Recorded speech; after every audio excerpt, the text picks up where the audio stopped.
بسم اللہ الرحمن الرحیم۔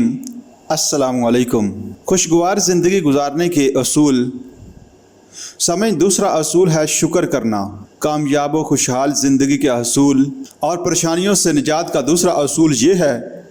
کہ ہم میں سے ہر انسان اللہ تعالیٰ کی بے شمار اور انگنت نعمتوں پر شکر گزار ہو، کیونکہ جب ہم اس کی نعمتوں پر شکر بجا لائیں گے تو اللہ تعالیٰ ہمیں اور زیادہ نعمتوں سے نوازے گا۔ سورہ ابراہیم میں فرمان الہی ہے، اور یاد رکھو تمہارے رب نے خبردار کر دیا تھا کہ اگر شکر گزار بنو گے تو میں تمہیں اور زیادہ نوازوں گا، اور اگر ناشکری کرو گے تو پھر میری سزا بھی بہت سخت ہے۔ اس آیت میں اللہ تعالیٰ نے اپنے شکر گزار بندوں کو اور زیادہ نعمتوں سے نوازنے کا وعدہ فرمایا ہے۔ اس سے معلوم ہوا کہ اگر موجودہ نعمتوں پر اللہ تعالیٰ کا شکریہ ادا کیا جائے اور انہیں اس کی اطاعت میں کھپایا جائے تو نہ صرف وہ نعمتیں بحال رہتی ہیں بلکہ اللہ تعالیٰ مزید نعمتیں عطا کرتا ہے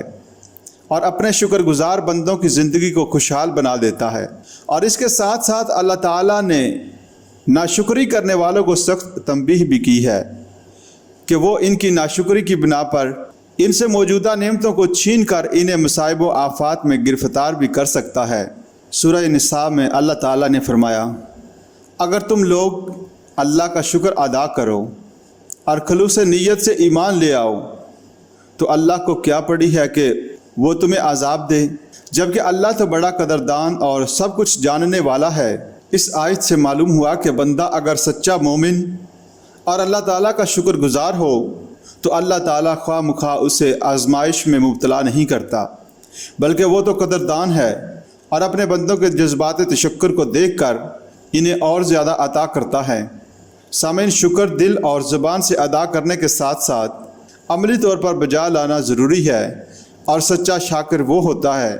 جس پر اللہ تعالیٰ احسانات کرتا ہے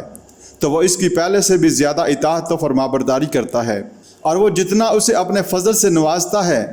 اتنا ہی اس کے جذبات محبت و اطاعت زیادہ جوش میں آتے ہیں، اور وہ ہر طرح سے ان کے شکر کا اظہار کرنے لگتا ہے، جیسا صحیح بخاری و مسلم میں ہے کہ رسول اللہ صلی اللہ علیہ وآلہ وسلم رات کو اتنا لمبا قیام کرتے کہ آپ صلی اللہ علیہ وآلہ وسلم کے پاؤں پر ورم آ جاتا، اور جب حضرت عائشہ رضی اللہ تعالی عنہا پوچھتی کہ اے اللہ کے رسول صلی اللہ علیہ وآلہ وسلم، آپ کی تو اللہ تعالیٰ نے اگلی پچھلی تمام خطائیں معاف فرما دی ہیں، پھر آپ اتنی مشقت کیوں اٹھاتے ہیں؟ تو آپ صلی اللہ علیہ وآلہ وسلم فرماتے، کیا میں اللہ تعالیٰ کا شکر گزار بندہ نہ بنوں؟